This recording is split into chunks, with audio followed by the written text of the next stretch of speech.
two women very important in your life, and you kill them both.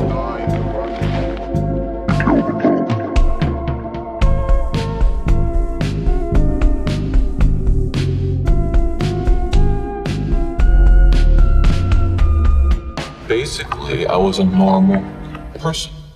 Bom dia, boa tarde, boa noite, galera do Apenas um Podcast. Como vocês estão? Hoje a gente vai tentar pela segunda vez tentar gravar esse podcast, que ele parece infinito porque zilhões de coisas aconteceram. E conta um pouquinho mais, Marisa, um dos nossos perrengues. Foi o nosso primeiro perrengue de áudio desde que a gente começou o podcast, que não deu pra salvar nada. Exato, gente. Às vezes, na gravação, dá uns bugs, assim, vamos dizer assim, né? Dá alguns problemas e tal. Com certeza vocês já devem ter ouvido algum episódio nosso que deu, sei lá, um chiado no fundo, os cachorros latindo. São coisas que não dá pra controlar, mas em todos os outros episódios a gente conseguiu salvar e entregar. Até umas pessoas perguntaram pra mim se o que a gente fez da Fera da Penha terminou daquele jeito mesmo. Sim, gente, mas tipo, deu pra salvar. Esse caso, não deu pra salvar nada. Era pra esse vídeo ter saído na segunda-feira do dia 13. Não rolou porque a gente tinha gravado na outra semana e não deu pra salvar o áudio. Porque, pra quem não sabe como funciona da seguinte forma, né? A gente grava assim. A gente usa o gravador de voz do próprio computador pra ser, tipo, um backup, né? Um salva-vidas. E a gente usa também o Craig, que é, tipo, bot dentro do Discord. Ou seja, a gente tem duas gravações. As duas gravações ficaram uma merda. Nenhum deu pra salvar. O que aconteceu foi o seguinte: a gravação da Marisa do Craig saiu meio rebuscada e ficou estranho. Então não deu pra salvar e já era, faleceu. A minha gravação do Craig ficou estranha, mas ficou salvável. Só que daí o que aconteceu? Como o da Marisa tava muito ruim, a gente precisou pegar o backup da Marisa. Beleza. E aí, vamos usar backup.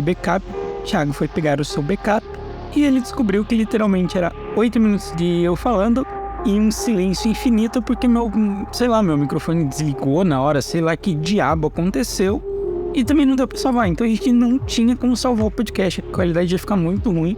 E como vocês sabem, a galera do iPod tá nos assessorando. Eles olharam pra gente e falaram: então, vai rolar, tipo, vai ficar muito estranho, algumas frases vão ficar meio desconexas, a gente não vai conseguir fazer o podcast linkar de uma maneira legal. E a gente gostou muito desse roteiro, foi um roteiro que ficou muito bom. E a gente decidiu falar: bom, tá, né, aceitamos o nosso fracasso, já que semana que vem vai ter várias coisas novas. Vocês já devem estar ouvindo vinhetas novas que foram todas criadas pelo iPod, inspirações novas. Vocês já devem estar vendo que o podcast está com uma nova levada. A gente tem um novo editor, então uma salva de palmas pro editor. O editor pode colocar uma salva de palmas. E esse não foi o fim da história, tá, gente? Só pra contar, porque era pra gente estar gravando esse episódio ontem e também não deu certo porque o cabo do meu microfone simplesmente desapareceu. Aí o Thiago teve que vir na minha casa trazer um cabo. Então, assim, gente, eu tava até falando com o Thiago antes da gente começar a gravar, que a gente tá acreditando no sobrenatural. Que as pessoas, nesse caso, não querem que a gente conte, porque, cara, tudo que vocês possam imaginar de errado deu. Então, tipo assim, mas parece que agora não tá nem chovendo. Não, agora tá tudo certo. Inclusive fiz um bom cardio até a sua casa. As ruas meio que mudaram de sentido, então ficou um pouco mais difícil. Aí eu fui seguir o GPS, né? Fui querer ser legal e seguir o que o GPS me mandou. Ele me mandou pra uns lugares que eu falei: eu sou um criador de conteúdo de caso criminal, eu não vou me meter nessa rua porque eu não sou maluco, porque é tipo árvore e nem luz tinha no lugar. Eu falei: não, eu vou dar uma volta, eu vou andar um pouquinho mais. Em vez de demorar 10 minutos pra chegar na Marisa, eu vou demorar 15, mas eu vou ter minha vida. Então, estamos todos aqui. A vida é mais importante. Então, assim, gente, curtam muito esse podcast, pelo amor de Deus, porque deu muito trabalho. E também pra agradecer, de certa forma, o trabalho que a iPod tá fazendo com a gente. Então, muito obrigada, meninos que estão editando. O pessoal todo da iPod, sigam eles lá no Instagram. Sigam a gente também, a gente tá movimentando um pouco mais a nossa página agora. A gente já criamos vários conteúdos bem legais que a gente vai estar postando na próxima semana. Nossa página, obviamente, se chama Apenas um Podcast. E acho que a gente pode ir pro caso de hoje? Acho que sim, vamos lá então. O caso de hoje ficou conhecido como o 5 de Ayuba. Ayuba, não sei se é exatamente assim que se pronuncia o nome, é numa cidade que fica localizada na Califórnia, obviamente, porque vocês já perceberam que 90% dos crimes acontecem na Califórnia. Mas como o nome indica, o 5. Por que o 5? Porque era um grupo de amigos que eram constituídos por 5 pessoas. E todos esses amigos tinham uma coisa em comum. todos eles participavam de uma organização chamada Getaway, que era voltada para pessoas com deficiência intelectual. Então eles se conheceram nessa organização, se tornaram amigos inseparáveis, tanto que todos eles eram conhecidos como os garotos, porque, tipo assim, gente, eles sempre estavam juntos, além da organização ter sido, tipo assim, um ponto deles terem se conhecido, eles terem em comum as deficiências intelectuais, né, eles se ajudarem em toda essa questão. Eles também eram apaixonados por basquete, eles tinham muitas coisas em comum e eles eram inseparáveis. E eles eram pessoas mais velhas, tá? Eles tinham entre 24 a 32 anos. Todos eles eram o Bill Starling, o Jack Hughes, o Ted Wade, o Jack Madruga e o Gary Matias. Para ficar um pouco mais claro sobre eles, a gente conhecer um pouquinho mais deles, né? Não ficar só os nomes jogados, até porque são muitas pessoas envolvidas, a gente trouxe uma pequena biografia de cada um deles, até pra gente conhecer o histórico deles e também entender um pouco mais sobre quais eram as deficiências intelectuais que eles tinham e como que elas se comportavam no dia a dia, porque vai ser muito importante pra gente entender o caso. É muito interessante saber disso, porque trata das diferentes deficiências que eles tinham e como eles eram pessoas totalmente funcionais, pessoas que contribuíam para a sociedade, porque tem muito esse estereótipo de uma pessoa que tem uma deficiência intelectual, ela não vai conseguir contribuir para a sociedade, e a gente vai ver nesse caso que todos eles, mesmo com suas dificuldades, eles contribuíam para a sociedade, faziam muitas coisas, eles eram muito amigos, então eu achei esse caso bonito por isso, assim, tem essa união e eu achei essa união bonita. Sim, gente, eles eram literalmente inseparáveis, e o primeiro deles que a gente vai falar hoje era o mais velho deles, que tinha 32 anos, chamado Ted Wade. Ele trabalhava como zelador, ele exerceu essa função por muito tempo,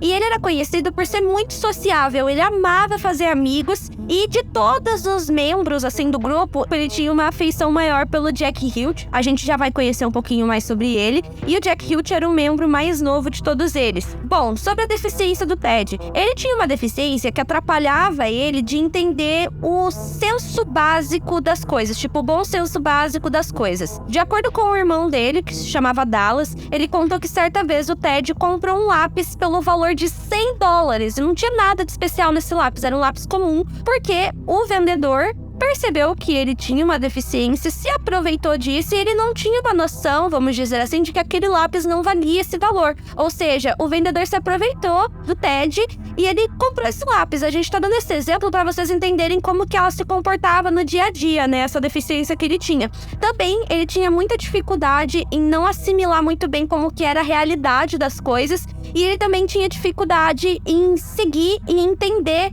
instruções simples. Tanto que depois ele foi diagnosticado com esquizofrenia e passou o resto da sua vida, né, até o momento, enfim, que esse caso vai acontecer, tomando medicamentos controlados, mas assim, tirando essas pequenas dificuldades, ele era totalmente funcional, como o Thiago falou, ele sabia viver, vamos dizer assim, né, não tem esse estereótipo que a gente tem geralmente com pessoas com deficiência, ele conseguia fazer todas as coisas perfeitamente bem, mas tinha essa questão que era tratada. Aí eu acho que a gente pode falar do Jack Hughes, que era o favorito do Ted. O que a gente pode saber sobre ele? O Jack Hughes, ele tinha 24 anos, ele, entre todos, era o que tinha a condição mais acentuada entre os 5.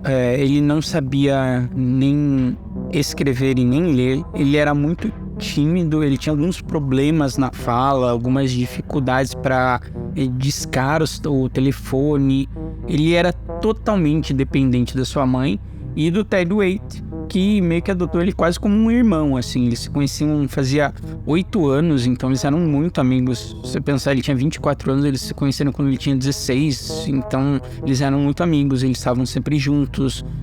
O Ted, mesmo com a dificuldade dele, ajudava, então eles se ajudavam. É um grupo de amigos que realmente cada um meio que trabalha com o que falta no outro e eles se completam de um jeito bem legal, assim, pra uma amizade boa.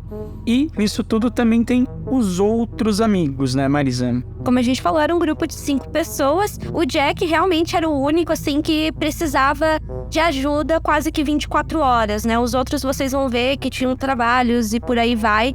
Eles conseguiam lidar bem com as suas deficiências sozinhos. A gente tá falando isso por causa do caso. Vocês já vão entender, porque vocês vão ver que é um caso muito estranho, que vai questionar várias coisas. E é bem importante a gente deixar bem claro que todos eles tinham uma noção muito boa das coisas, sabiam viver, porque vai ser importante pro caso. Já já vocês vão entender o que a gente tá querendo dizer com isso e por que a gente deu a ênfase que só o Jack meio que precisava de apoio constante, tá? É por isso, é bom frisar. Outro participante do grupo era o Bill Sterling. Ele tinha 29 anos e ele trabalhou por bastante tempo na base aérea de Bale, como lavador de pratos, isso mais ou menos na década de 70. Só que o que acontece? Ele também tinha suas dificuldades, ele também tinha sua deficiência e as pessoas na época também se aproveitavam disso. Então, no período que ele esteve no exército, ele literalmente foi torturado pelos colegas dele, o que é uma coisa muito triste. Por exemplo, os colegas propositalmente davam bebidas alcoólicas pra ele e faziam isso justamente pra roubar coisas que ele tinha, né, itens pessoais do Bill,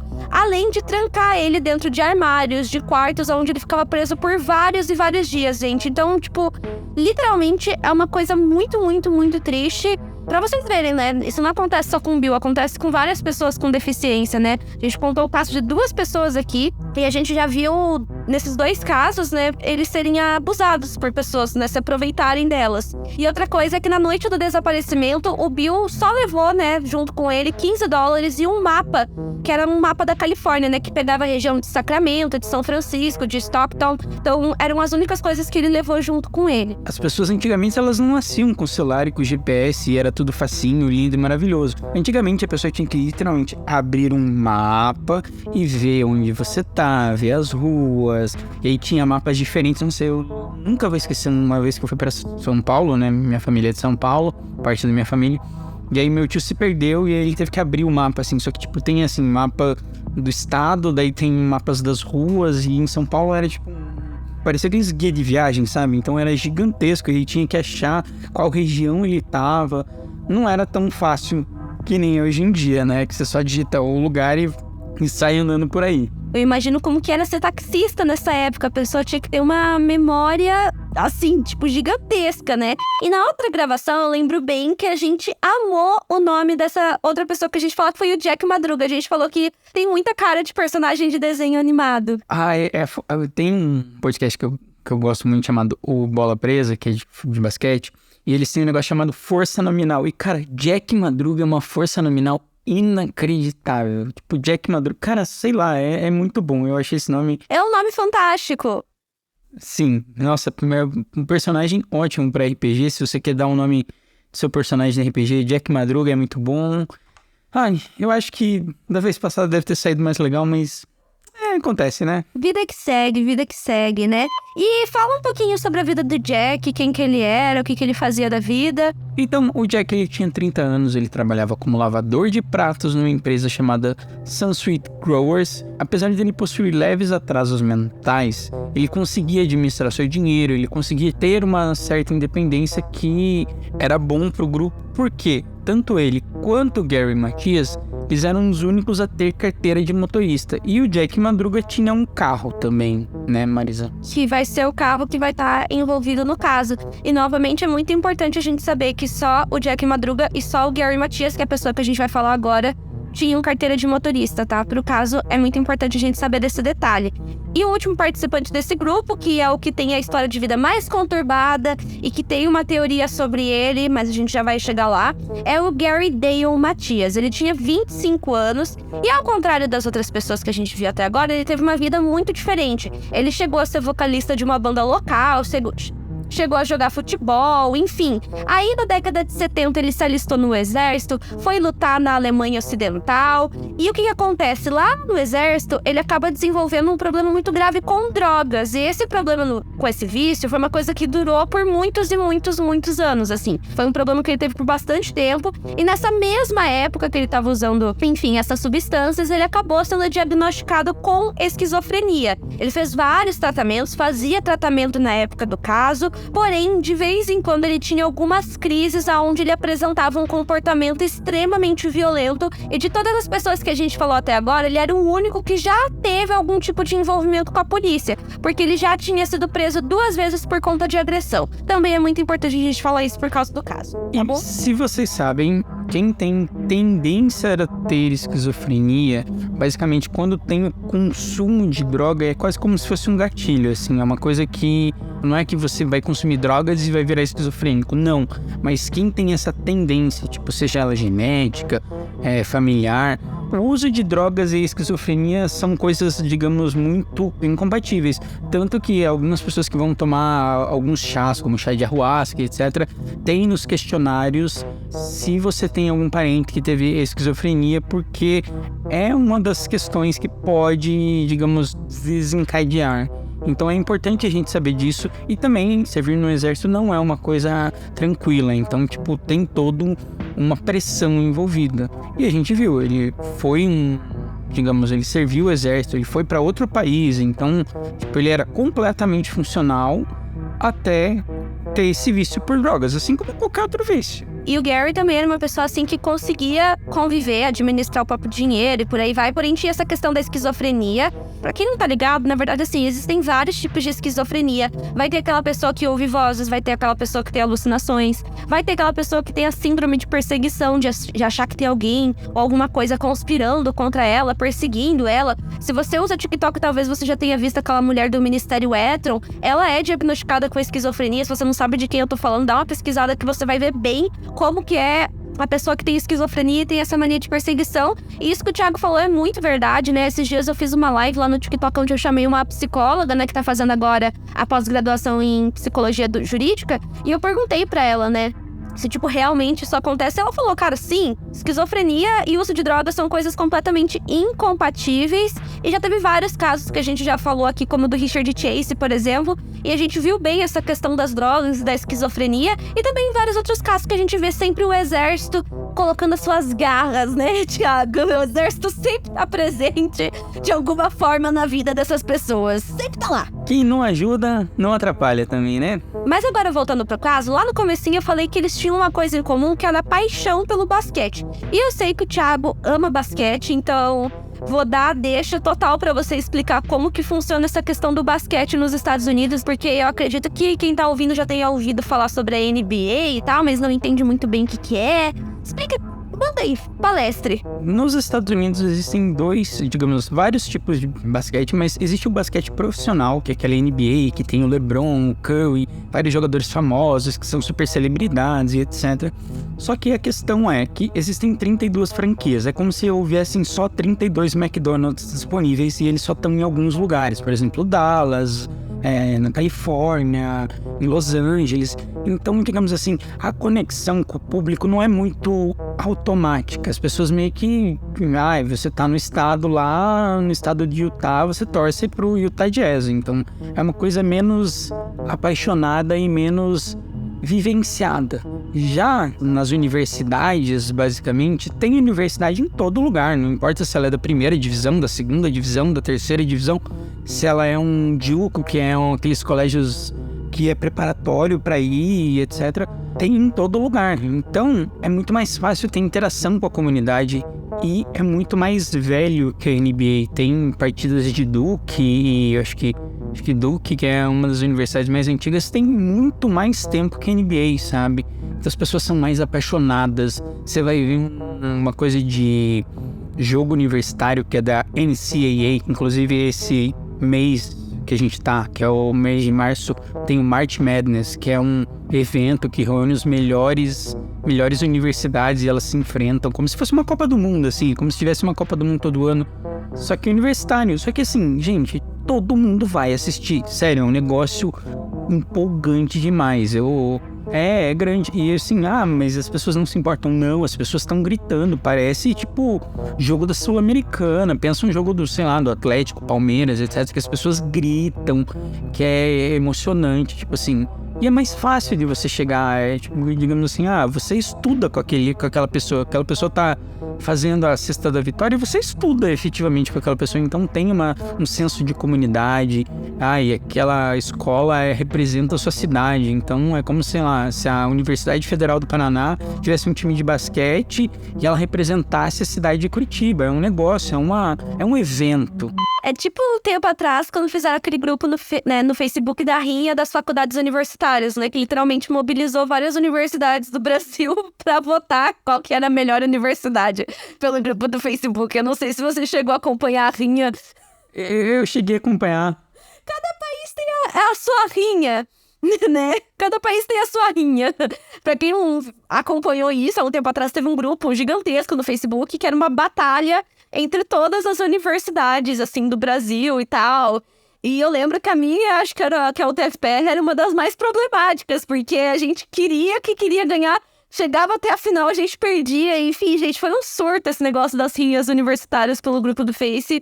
Eu acho que deve ser uma coisa mais ou menos assim, porque, tipo, o pessoal ficava fazendo memes, zoando a outra faculdade e tal.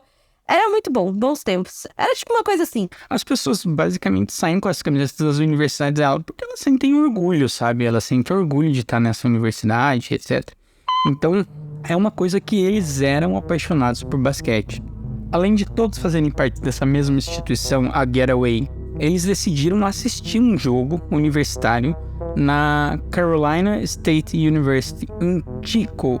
E aí tem essa questão da permissão dos pais, né, Marisa? Que os pais autorizaram eles a irem pra lá. Porque por mais que eles fossem independentes, os pais tinham algumas ressalvas, né? E, tipo, não era um lugar muito longe. A gente viu, dava, tipo, 1 hora de viagem de carro, assim. Dava 100 quilômetros, assim. Era bem curto o trajeto, sabe, pessoal? Então, literalmente, eles iam ver o jogo e voltariam e tudo certo. Teve alguns pais no começo que foram contra, mas aí eles pensaram, putz, é uma coisa que nossos filhos gostam tanto, eles são tão amigos, não é tão longe assim, sabe? Ponderaram e pensaram, tá, pode ir.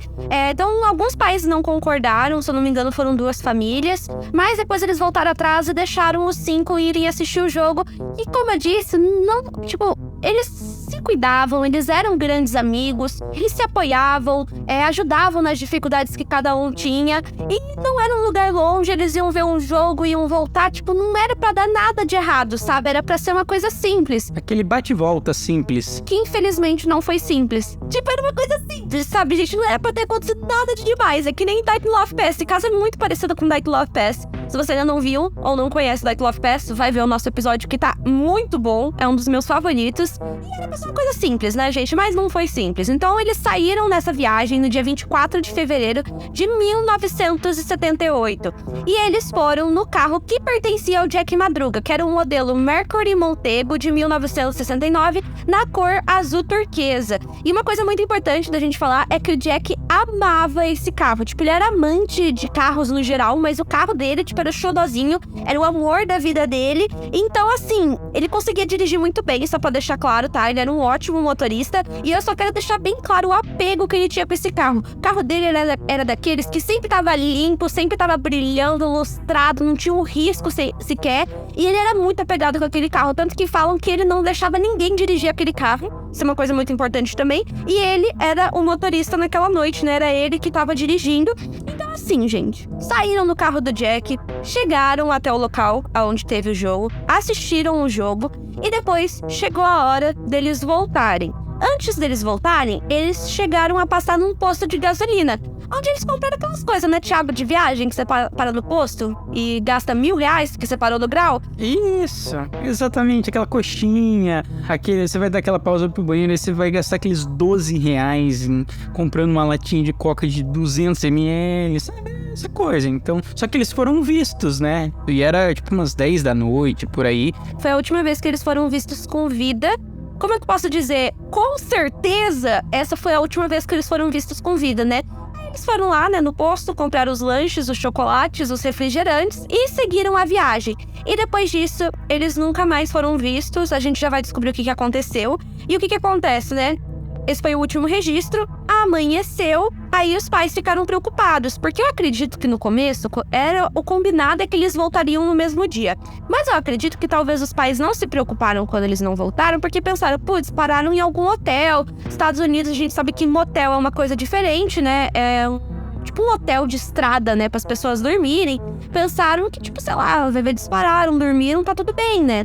Exatamente, tá tranquilo. Na época não tinha celular para poder se comunicar. Não tinha muito uma preocupação real. E aí, quando mudou de... e é uma viagem curta, como a gente falou, dava 1 hora, 1h30, não era uma viagem longa. E aí os pais começam a ficar bem preocupados, porque eles não têm contato e ninguém ligou pra eles podiam ter ligado do hotel, falando, a gente ficou dormindo aqui no hotel. E mesmo que um deles só tivesse ligado pros pais, os outros pais teriam informado os outros. e isso não aconteceu. E aí os pais, qual que foi a atitude das famílias? Imediatamente eles notificaram a polícia, né? Imediatamente. Então, logo a polícia já começou a investigação. Esse foi um caso que a investigação foi imediata, praticamente. Assim que a polícia recebeu a notícia, eles já começaram a averiguar. Então, assim, vocês vão ver que a investigação realmente teve muito empenho da polícia, eu achei. Tem uma questão midiática de eles ficarem desaparecidos e eles serem parte de uma minoria. E isso faz diferença, digamos assim.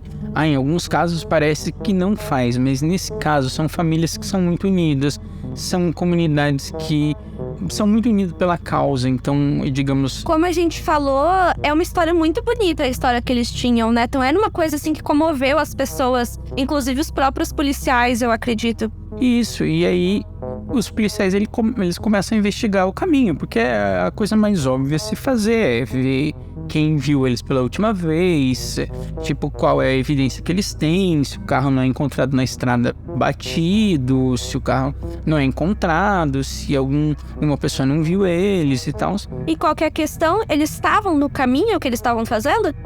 Não. Eles estavam em um lugar completamente diferente, nada foi encontrado até o dia 28 de fevereiro. Então, aí se passam o quê? O dia do jogo, se passam 4 dias e aí eles estavam... E foi super aleatório, na verdade, a forma que eles descobriram a primeira grande pista. Um funcionário do Serviço Florestal dos Estados Unidos encontra um carro branco turquesa do Jack Madruga quase soterrado pela neve enquanto eles cortavam madeira na Floresta Nacional de Plumas. E aí eu lembro que a gente realmente pesquisou e não fazia sentido, porque era como se eles fossem numa linha reta e esse, digamos, Floresta Nacional de Plumas ficava quase como se fosse um triângulo, assim. O mapa formava um triângulo, sabe? Então, tipo, não fazia sentido, era realmente um local bem afastado. E era mais longe até que o outro lugar, era tipo 170 quilômetros, 150 quilômetros. Então não fazia sentido eles terem ido pra lá, né, Marisa? Pra vocês terem uma noção, o local nessa Floresta Nacional de Plumas, ela ficava a 110 quilômetros de distância da onde aconteceu o jogo universitário. E como a gente falou, tipo, era no sentido oposto. O mapa formava, tipo, um triângulo. Então, tipo, era muito esquisito tá ali, sabe? Era muito esquisito, tipo, por que eles foram pra lá.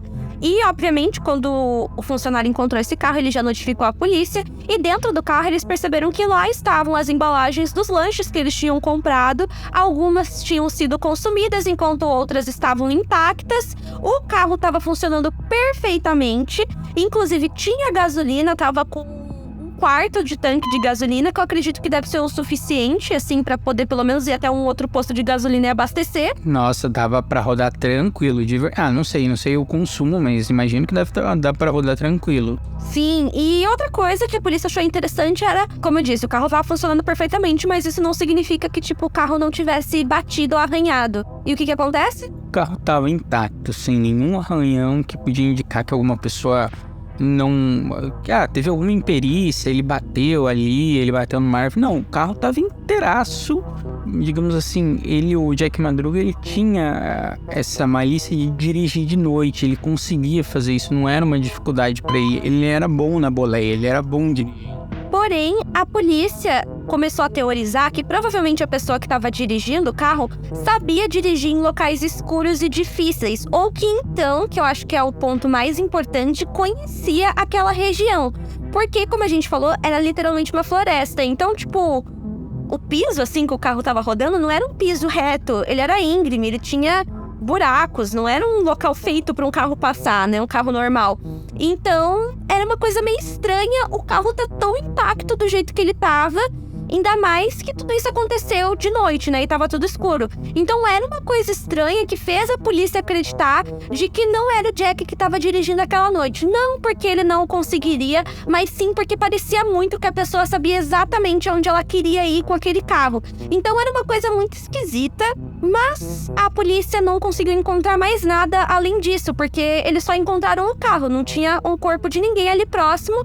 E a próxima pista só veio 4 meses depois, só que foi uma pista muito estranha, né? A polícia acabou recebendo um depoimento de um homem chamado Joseph Shokes, de 55 anos. Segundo esse cara, né, ele ia fazer um acampamento com a família dele. Ele queria fazer esse acampamento nessa Floresta Nacional de Plumas. Só que antes do dia em questão, ele queria meio que conhecer a floresta e achar qual que era o local mais apropriado para eles armarem a barraca, enfim, né, fazer o acampamento. Porém, ele acaba avistando um grupo de 5 homens caminhando pela floresta, acompanhados de uma mulher. Só que qual que é a coisa estranha que aconteceu enquanto ele via esse grupo? Ele teve um ataque cardíaco. E teve mesmo, isso que é a parte bizarra, ele teve mesmo. Não é tipo, a gente não tá tirando sarro nem nada. Não, ele realmente teve um ataque cardíaco. E não é tipo, sei lá, o cara falou isso pra tipo tirar o corpo dele da reta, assim, pra disfarçar um pouco. Não, ele realmente teve um ataque cardíaco.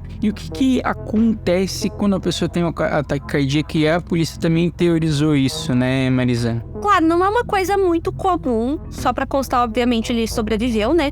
Mas pode ser que ocorra da pessoa ter alucinações. E esse caso, pelo que a gente estava vendo, ele estava muito conhecido na época. Várias pessoas estavam falando sobre ele. Se sabia que o carro tinha sido encontrado lá, por aí vai.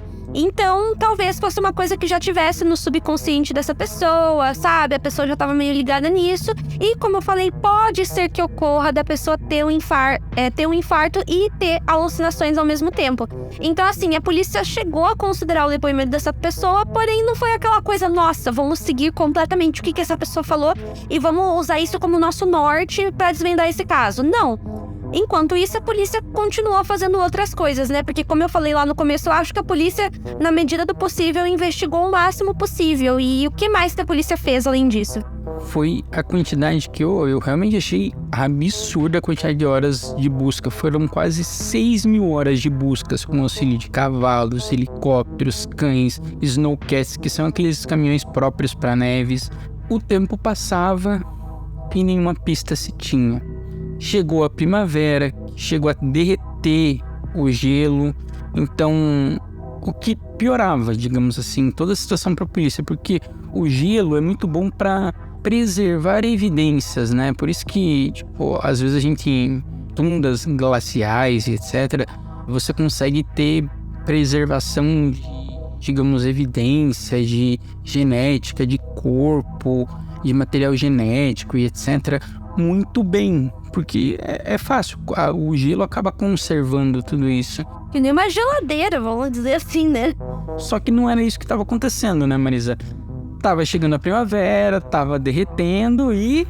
Eles encontram os primeiros corpos, gente, no dia 4 de junho. E o que acontece? Basicamente, um grupo de motociclistas detectou um odor muito forte, gente. Era um odor muito forte mesmo, a cerca de 30 quilômetros da onde o carro tinha sido encontrado. Ou seja, ainda era dentro da Floresta de Plumas, mas era 30 quilômetros, o que é uma quantidade, assim, de distância considerável. Essa é uma ótima palavra. E eles sentiram um cheiro muito forte.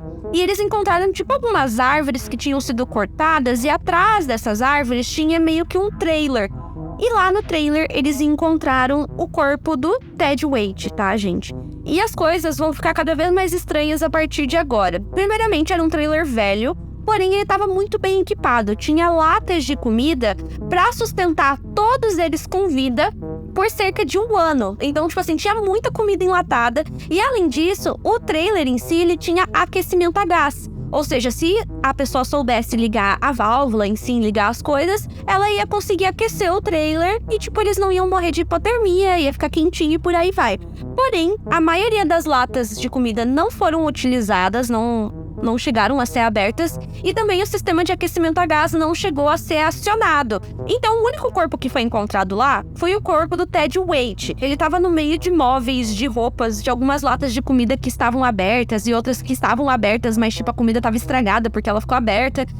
E outra coisa é que o corpo dele, ele estava sem os sapatos, ou seja, o pé dele estava tipo congelado ainda. A causa da morte dele foi hipotermia, que é quando a pessoa morre de frio, literalmente. E ele já tinha perdido quase metade do peso corporal dele. Claro que quando a pessoa morre, ela tem uma tendência a desinchar um pouco. vamos dizer assim, claro, porque ela entra em decomposição. Mas ele tinha, 91 quilos e ele foi encontrado, com 40 quilos. Então, era uma diferença muito grande, o que indicava que ele ficou por bastante tempo vivo e provavelmente sem comer, por isso que ele emagreceu. O corpo dele estava enrolado em 7 lençóis e, como eu falei pra vocês, os pés dele estavam congelados ainda.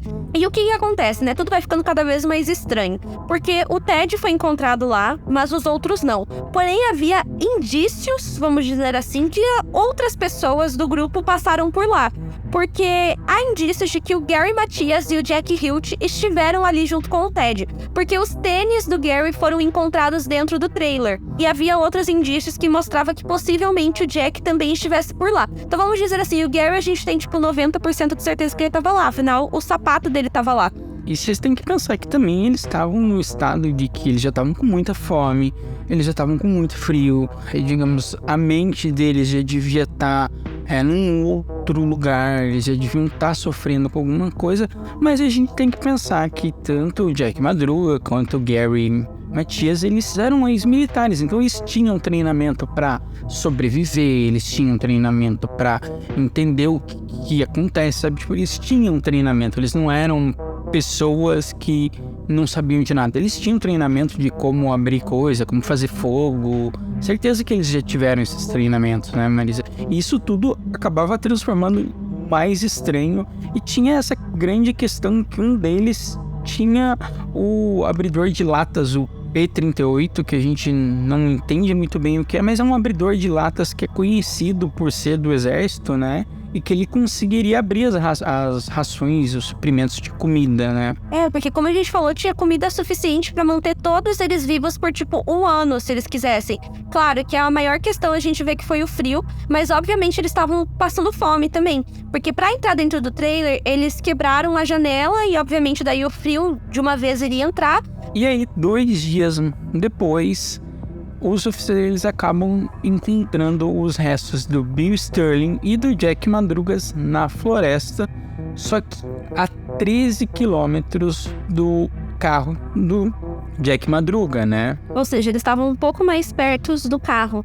Então, eles encontram o corpo do Bill Sterling, do Jack Madruga, e um pouco tempo mais tarde eles encontram o corpo do Jack Hilt. E de todos eles, só um não deu para determinar qual foi a causa da morte. Quem foi e o porquê? Então, foi o Bill Sterling e acabou que eles não conseguiram determinar por causa das complicações causadas pelo frio, isso? Isso, porque na verdade, assim, o corpo do Bill, ele já tava num estado de decomposição muito avançado. Muito avançado mesmo, tava só os ossos. Então, era praticamente impossível determinar qual que era a causa da morte dele, assim, com precisão. Mas, com exceção dele, todos os outros, a causa da morte foi hipotermia. E vocês devem estar percebendo que faltou uma pessoa. A gente achou o corpo de 4. Um estava no trailer, os outros 3 estavam meio que largados em locais da floresta. E o Gary? Cadê o Gary Matias? Ele nunca foi encontrado. Nada, gente. Então, não dá nem pra determinar se ele sobreviveu ou se ele morreu, né? Porque não encontraram nada. E outra coisa do Bill Sterling também, né? Que quando encontraram o corpo deles, tem animais que a gente chama de necrófagos, que eles chegam a comer coisas putredes, já em putrefação e tal. Então, isso também não ajudou a saber qual que era a verdadeira causa da morte. E aí, no dia 8 de junho, as buscas por Gary Matias, eles chegam a ser encerradas. E, spoiler, ele nunca foi encontrado. É bizarro, mas ele nunca foi encontrado, não se tem informações dele. A polícia tentou ao máximo ver. E aí que vão surgir as outras teorias, né? Sim. Mas antes da gente entrar em uma questão que vai ser as teorias e também explicar algumas coisas, né? Obviamente tudo vai ser uma teoria, né? Um dos investigadores que acompanhou o caso, chamado Jack Behan, enfim, ele fala que com todas as convicções dele, os garotos não foram pra lá porque eles queriam. Basicamente, esse investigador, ele acredita piamente que alguém condicionou eles a irem até lá. Então, ele mesmo falou em algumas entrevistas que ele acha que eles foram forçados e manipulados. E ele chegou a ser questionado em algumas entrevistas sobre qual era a opinião dele sobre o Gary Matias, né? O que ele achava que tinha acontecido com ele. E ele pontuou: talvez ele não tenha nada a ver com isso. Nós nunca saberemos. Mas eu acho que ele tem. Ele jogou a bomba, né, mas também não explicou o porquê, tá, gente, o que ele acha. Mas realmente muito esquisito, até porque, cara, é bem a pessoa que já teve histórico com a polícia que desaparece. É meio estranho mesmo, mas ao mesmo tempo, tipo, a gente também não tem nenhuma prova que indica que foi ele que fez tudo isso, sabe? E é muito estranho, mas vocês já vão entender um pouco mais porque a gente vai entrar agora nas teorias e responder algumas perguntas. Bora lá, então. Vamos para as teorias? Vamos para as teorias e para as dúvidas. Primeiramente, como que o carro chegou lá? Essas perguntas que eu trouxe, tá, gente? Eu tirei elas de um site que, se eu não me engano, chama The Five of Ayuba, alguma coisa assim, que é tipo meio que um site oficial sobre o caso, tá? Porque, inclusive, os pais das vítimas quiseram saber, sabe? Porque, tipo, eles ficaram sem respostas. Depois eu acabei pesquisando mais sobre esse caso e realmente os pais das vítimas ficaram muito tensos sobre isso e tem várias... E é estranho a gente falar sobre um caso que tem, digamos, um site oficial. É justamente para tentar buscar informações, né? O Died Love Pass também tem um site oficial, então, assim, tem vários casos, assim, que tem, tipo, meio que um site oficial, né? Mas voltando, a primeira pergunta é como que o carro chegou lá? Então, esse blog fala que o Gary Matias, ele tinha amigos que moravam próximos daquela região. Então, muitas pessoas teorizam que talvez ele tenha tido vontade de visitar esses amigos, eles já estavam meio que viajando, talvez ele tenha convencido os demais a irem com ele até lá. O que é meio esquisito, porque como a gente disse, não era como se fosse parte do caminho, né? Era completamente na contramão. Não fazia parte do trajeto e é aquilo, como a gente disse, não é uma pessoa qualquer que ia saber passar por tudo aquilo, porque tinha neve envolvida, tinha um certo nível de habilidade que você tinha que ter no trajeto, que pode ser que de noite não seja tão fácil pro Jack Madruga, então isso causou um certo espanto, mas a gente vai continuar. Como é que eles chegaram ao trailer? Como que eles se encontraram? Porque, como eu disse, esse trailer ele tava meio que escondido atrás de umas árvores, né? Mas de todas, acho que essa é a pergunta mais fácil de ser respondida, porque alguns dias antes, assim, de tudo isso vir à tona, um Snowcat, né, que é esse caminhão, assim, pra neve, ele tinha passado por ali, né? Quem tava conduzindo esse Snowcat era o próprio Serviço Florestal. Basicamente, eles estavam dando uma limpada no excesso de neve e com isso meio que abriu, tipo, um caminho, sabe? Tipo, um rastro de profundidade na neve, né? Então, ficou meio que um buraco, assim, de profundidade entre 1,2 m, 1,8 m, assim, de profundidade, ou seja, fazia um caminho. Então, muitas pessoas acreditam que eles viram esse caminho e decidiram seguir pra ver se dava em alguma saída, se dava em algum local, e acabou que esse caminho passava pelo trailer e eles acabaram ficando por lá. Que tanto o Madruga quanto o Sterling, eles teriam sucumbidos aí, hipotermia no caminho pro trailer, né? Exato, eles já teriam visto o caminho, porém, infelizmente, o Jack Madruga e o Bill Sterling não teriam sobrevivido.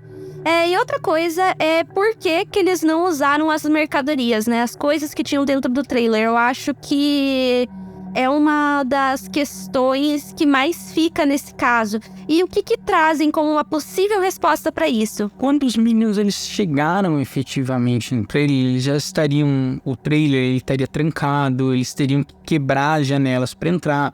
Eles já não deviam estar com as maiores forças do universo, eles já deviam estar com frio. Os meninos podiam estar preocupados com o fato daquilo ser uma propriedade privada, não ser deles, sabe? Então, eles temerem ser presos por um roubo, eles teriam usado qualquer coisa assim. Então, tinha essa questão de eles estarem fracos, deles realmente não saberem se eles podiam entrar naquele lugar, se aquele lugar era seguro efetivamente. Então, tinha toda essa questão, né? Exato. E outra coisa, né, é que a família do Ted Waite, né, que foi encontrado no trailer, disse que esse comportamento não era anormal do filho, porque, como a gente mencionou lá no começo, a deficiência dele impactava muito o senso comum, muito o que é ou não ter bom senso nas situações. Então, de acordo com a família, ele frequentemente perguntava várias coisas, como, por exemplo, por que a gente tem que parar quando o sinal tá vermelho e a gente só pode atravessar quando o sinal tá verde? Ou então, por exemplo, por que no quarto dele tinha um negócio no teto? Aí a família perguntava, esse daqui é pro incêndio. Aí depois, enfim, virava toda uma conversa pra explicar por que tinha um alarme de incêndio no quarto dele. Então tinha várias coisas que ele não entendia. Então, se ele de fato ficou sozinho muito tempo no trailer, realmente ele ia ter dificuldades em associar que ele poderia mexer nas coisas, que ele poderia, enfim, mexer nas comidas, porém ao mesmo tempo não deixa de ser estranho, né? Porque como a gente disse, a gente tinha 2 militares no grupo, então, tipo, se eles estivessem juntos, enfim, essa parte é o que me pega, é que tem 2 militares no grupo, sabe? Então, enfim. Bom, mas a gente sabe que, obviamente, quem ficou sozinho no trailer e foi encontrado lá foi o Ted Wage, afinal, foi o único corpo que tava dentro do trailer. Mas por que ele tava sozinho no trailer? Qual que é a teoria que eles trazem pra isso? Quando o Ted Wage, ele morreu, ou quando ele apareceu, os outros, eles podem ter escolhido tentar retornar por umas rotas diferentes, fazendo com que eles se perdessem na floresta e acabassem sucumbindo a isso, né? Porque ele era o que tinha mais dificuldade com as coisas. Então, os amigos tentaram colocar ele num lugar seguro e depois saíram pra tentar entrar em contato com alguém, ou entrar em contato com a guarda florestal, com a polícia, etc, né? Ou até mesmo, talvez ele tenha escolhido ficar ali, aí eles acabaram não concordando, aí os outros decidiram sair. Realmente não tem muito como entender essa parte, né? Mas são algumas teorias. E outra coisa que, digamos, gerou alguma dúvida é por que o Matias deixou os seus sapatos para trás, se ele teve o pé congelado. O Gary Matias, a gente tem indícios que ele esteve no trailer, porque o sapato dele tava lá, mas, novamente, a única pessoa que foi encontrada lá foi o Ted, que tava com o pé dele congelado. Então, muitas pessoas pensaram, por que então ele não colocou o sapato do Gary, né, pra poder aquecer o pé? E o que acontece, né? Provavelmente isso não aconteceu, porque antes da gente chegar nessa questão, a gente acredita que o Gary Matias tenha deixado os sapatos dele pra trás porque eles acabaram inchando por conta do frio, né? Porque quando tá frio pode ser que inche algumas extremidades do corpo. E muitas pessoas acreditam que nesse momento talvez o Ted já estivesse morto. Então o Gary tenha decidido pegar o sapato do Ted pra colocar. Então essa é a principal teoria. E teria dado certo porque o tamanho do pé do Ted era maior do que o Gary. Ou seja, se o pé dele realmente tivesse inchado, iria caber certinho daí. Ou seja, muitas pessoas acreditam que talvez o Ted não tenha colocado o sapato que tava lá e tal, porque ele já tivesse falecido. E daí o Gary decidiu pegar o sapato dele pra poder continuar a caminhada dele pela neve. E outra coisa é porque os 3 foram encontrados do lado de fora, em várias distâncias diferentes do trailer, né? Porque não ficou muito claro, tipo, por que eles saíram de lá, por que alguns não chegaram, enfim. Tem muito como a gente entender por que eles decidiram sair e tal. Pode ser que, por exemplo, o Ted Wade foi o primeiro a falecer. Daí ele acabou, enfim, dormindo, que é um problema quando a pessoa tem hipotermia. Ela tem que permanecer acordada, senão se ela dormir pode ser que piore a situação. Mas ao mesmo tempo pode ter sido que as pessoas que foram encontradas mortas na floresta e não no trailer tenham morrido antes. Porque, pelo que eu entendi, não foi possível determinar meio que quem morreu primeiro, quem morreu depois. Então, realmente é uma dúvida que fica no ar. Então, ao mesmo tempo, tipo, a gente não sabe se, por exemplo, o Ted se recusou a sair, daí os outros foram. Ou se, tipo, eles morreram... Enfim, a gente não sabe quem morreu primeiro. Então, por isso que a gente não consegue entender. Mas as coisas estranhas não param por aí. Porque a última informação que a gente quer trazer é a respeito de um telefonema misterioso que uma mulher que morava em Ayuba, né, a cidade natal dos 5, acabou recebendo. Essa mulher em questão se chamava Debbie Lynn Reese, e pelo que eu vi, ela não tem muito que uma grande relação com os meninos. Porém, ela afirma que ela recebeu um telefonema muito estranho que agora eu e o Thiago vamos interpretar pra vocês, tá? Eu sei que vocês amam quando a gente faz essas interpretações, então vamos lá. Eu vou ser a moça, o Thiago vai ser o cara do telefonema misterioso. Olá? Eu sei onde estão os 5 homens desaparecidos. E no dia seguinte, ele liga novamente. E o que ele fala? Eu preciso de ajuda, porque eu machuquei muito esses caras. Quem você machucou? Não se faça de bobo comigo. Daí, novamente, esse maluco desligou. E ele ligou mais uma vez no dia 17 de março do mesmo ano, né, que rolou os desaparecimentos. E o que ele disse? Esses 5 caras estão todos mortos. Eles estão todos mortos? Eles estão todos mortos. Ai, gente, palmas para a interpretação do Thiago. Ficou sensacional. Minha voz de fumante. Se fumar uns 5 Marlboro, daqui a pouco você fica assim. Essa ligação, ela é estranha, mas ao mesmo tempo, pra mim pode ter sido um trote, assim, dando a minha opinião, porque todos eles morreram de hipotermia, então, tipo, não tinha nenhum sinal, assim, de que uma pessoa teria machucado eles. Então é uma coisa meio esquisita, pode ter sido um trote. Sim, não tinha nenhuma facada. soco na cara, não tinha. Porém, num caso como esse, ligações como essa, elas se tornam importantes, porque, tipo, sei lá, vai ver ele machucou de outra forma, psicologicamente, não sei. Então, tipo, só pra falar, né, pode ter sido um trote? Pode ter sido um trote. A polícia nunca conseguiu descobrir nada a respeito dessa ligação.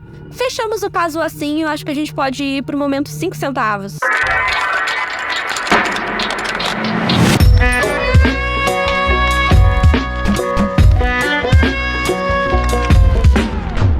E vamos pro momento 5 centavos. O que você achou desse caso, Marisa? Eu sei que o nosso sentimento, em geral, já não é a primeira vez que a gente tá gravando esse podcast, então meio que algumas surpresas não mais existem. Mas esse caso lembrou a gente muito do Dyatlov Pass, que é um caso que você realmente sempre fica intrigado e você sempre me fala desse caso. Assim como eu sempre falo do caso No Bomber, você sempre fala do caso do Dyatlov Pass. E o que você sentiu nesse caso todo? Cara, pra quem não sabe, assim, Dyatlov Pass é tipo... Eu não gosto muito de usar a expressão meu caso favorito, mas é tipo meu caso, minha obsessão, vamos dizer assim. Porque é um caso que eu pesquisei bastante, é um caso que eu li muito. Como eu falei, Dyatlov Pass também tem um site oficial, que é dyatlovpass.org. É um site excelente, aliás, se você também é obcecado por esse caso e não conhecia esse site, dá uma olhada. Ele é todo em inglês, mas tipo, tudo que vocês possam imaginar sobre o caso tem lá. E esse caso me lembra muito do Dyatlov Pass, só que tem uma questão que eu acho pior. Dyatlov Pass, a gente tem várias teorias e muitas que fazem sentido, e nesse caso a gente não tem nada, sabe? Então, tipo assim, isso que me deixa muito intrigada nesse caso, porque eu não consegui enxergar muito bem sobre o que aconteceu, o que poderia ter acontecido, sabe? E eu fico muito intrigada. A única teoria que eu consigo formar, assim, tipo, sentando e... Tá, vamos dar uma de investigador, vamos ser racionais agora. É que talvez realmente não tenha acontecido nada na maldade, sabe, gente? Porque, sei lá, eu vejo o histórico de amizade deles e pra mim é tão difícil pensar que pode ter tido alguma coisa de maldade. Mas claro que quando a gente vê casos criminais, a gente aprende que a gente não pode confiar em ninguém, né? Mas voltando, o que eu acho que pode ter acontecido? Depois o Thiago fala se você tem a sua teoria ou se você concorda comigo. É que o Gary realmente queira ter visto os amigos dele, porém talvez ele não tenha tido noção pra onde eles estavam indo, sabe? Ele não tenha tido noção do caminho e tal. E cara, Estados Unidos é um local que tem um inverno pesado, e pelo menos pelo que eu ouço as pessoas falarem, né? Eu nunca tive contato com neve, é que quando tá um inverno, tipo, pesado desse, parece que a noite fica até mais escura do que o normal.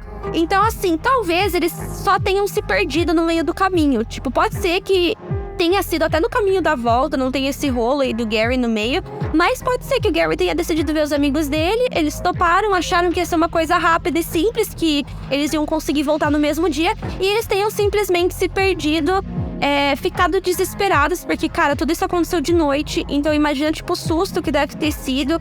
A gente sabe que, tipo, não morreram no mesmo dia. Tipo, eles literalmente foram pra uma floresta que eles não conheciam. Era uma floresta, assim, que muitas pessoas iam acampar, que tinha serviço florestal, sim. Mas não era, tipo, o parque, assim, que muitas pessoas iam, sabe? Então pode ser que realmente eles só tinham se perdido. Porque, como eu falei antes, não tinha sinal de agressão.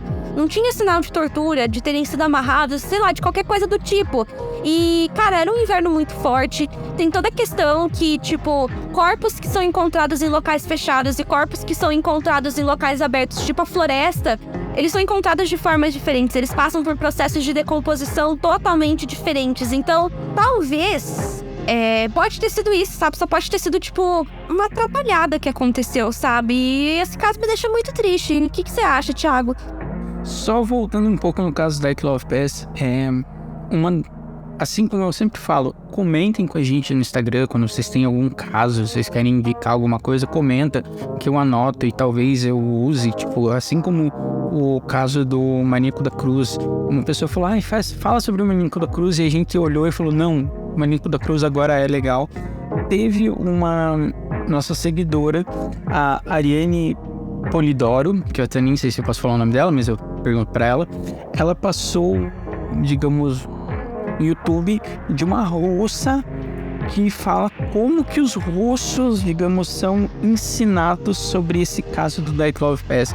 Depois eu até vou passar o link pra você, que é bem interessante, digamos, como é que os russos entendem aquilo, sabe? Porque a gente sempre pensa em militares e etc. A gente sempre faz uma questão mais conspiracionista, mas como que um russo digamos, entende esse caso, ele foi ensinado por esse caso. Então, só fazendo esse parênteses, sobre o caso do Yuba, eu fico muito triste porque dava pra ver uma conexão muito grande entre os amigos, mas eu vou contar que eu fico sempre com o pezinho atrás da única pessoa que, digamos, ficou viva, era a pessoa que tinha um histórico, digamos assim, que tinha um problema de violência, que tinha toda essa questão, sabe? E ele foi a única pessoa que não foi encontrada, e ele tinha treinamento militar. E eu até acredito que pode ser uma coisa que eles foram lá entre amigos, falaram, a gente volta, sabe? Essa coisa bem de amigo, tipo, vamos fazer tal coisa, vai dar certo, tipo, sabe?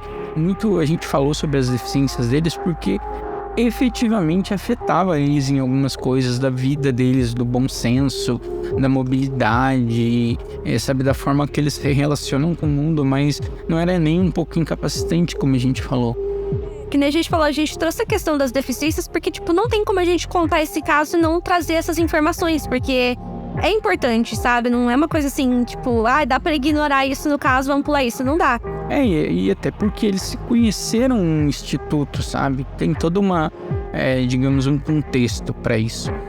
Mas eu fico particularmente achando que, beleza, pode ser isso que você falou, pode ser que as pessoas acreditem, as pessoas tentaram fazer alguma coisa e não deu certo.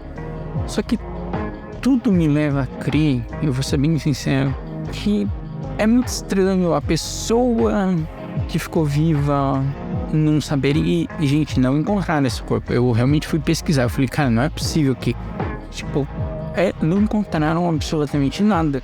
Isso eu acho estranho também, não vou negar, tipo, a teoria, só pra deixar a teoria que eu trouxe, é tipo uma teoria pensando no lado do bem, sabe? E eu, Thiago, vou trazendo uma teoria dizendo que, olha, se não é no lado do mal, é muito estranho não ter encontrado nada. Claramente, ele ter amigos que eram daquela região, não sei se a gente chegou até a falar, mas ele tinha amigos daquela região, então fazia sentido eles terem ido para lá por esse motivo e não terem encontrado nada. Gente, não foi encontrado nada. E muitas vezes a gente fala nos casos criminais, vocês ouvem a gente falando no Momento 5 Centavos, a gente tá revoltado que a polícia, tipo, soltou, que a polícia fez isso. Não, foram 6.000 horas de busca, não foi um negócio que, tipo, eles decidiram ser negligentes. Não, tipo, teve busca, teve isso, teve aquilo, e ainda assim eles não encontraram. Então, vou confessar pra você que eu não consigo descartar essa possibilidade do Gary Matias ser o grande, digamos, se ele não foi o mentor disso tudo, etc., ele auxiliou pra que acontecesse de alguma forma. Eu entendi o que você quis dizer, tipo, talvez não tenha sido na maldade tudo isso, mas talvez tenha sido na maldade, não tem como a gente saber. Exatamente, vai que ele pega um roupante de que ele tava, sei lá, muito nervoso, muito irritado, aconteceu alguma coisa, porque outra coisa que não descobriram não se tem nenhuma outra informação que eles estavam brigando, porque volta e meia sai quando a polícia vai investigar, sempre sai, tal pessoa discutiu com tal pessoa, e não tinha isso, sabe? Então eu acho estranho, e eu acho que desse caso, gente, desculpa, mas é como eu postei o meme do Bob Esponja hoje, caso sem solução, você vai ficar olhando pro nada, pro além, você vai fritar demais e nada vai acontecer e você vai ficar um pouco revoltado. Eu fico revoltado, eu fico, na real, triste. Esse caso eu fiquei bem triste, porque assim, eu achei a amizade dos 5 muito bonita, sabe? Mesmo, sabe, é uma coisa que me pega muito. Tipo, eles gostavam de basquete, que é uma coisa que eu amo. Vocês não têm noção de como que eu assisto basquete. Tipo, eu amo basquete. Eu ouço milhares de horas de conteúdo de basquete por dia. Tipo, eu sou uma pessoa que consumo conteúdos, digamos, de podcast. Tipo, eu tenho uma média diária de consumo de podcast de 3 horas por dia. E se eu disser que, sei lá, umas 6 horas na semana eu consumo conteúdo de basquete, é porque eu consumo muita coisa de basquete. Então, eu sei como o esporte pode unir as pessoas para uma causa. E eu tenho muitos amigos até hoje. Eu participo de grupos como se fosse cartola de NBA. E eu tenho amigos que, meu Deus, tipo, são inseparáveis. Amigos que, tipo, eu quero abraçar. Amigos que me mandaram um presente pra minha filha, sabe? Então eu entendo essa união que o esporte causa. E eu fico muito triste com isso, sabe? Eu acho que é um caso que o sentimento que descreve é tristeza. Mas acho que a gente já vai encerrando o podcast por aqui. Ele ficou relativamente longo. E outra coisa, gente, se vocês, enquanto ouviram esse podcast e tiveram uma outra teoria, manda pra gente no Instagram, quem sabe a gente lê no próximo, né? Se a gente pensar, nossa, como que ninguém pensou nisso, né? Vai que, de repente, vocês têm um insight, assim, que a gente não teve. Então, interajam com a gente, tá, gente? Pelas redes sociais, a gente sempre está respondendo. Então, muito obrigada a todo mundo que assistiu o podcast até aqui e até o próximo episódio. Até o próximo, galera. Muito obrigado. Esse podcast foi muito legal, mesmo tendo sido a segunda vez. Tchau, tchau!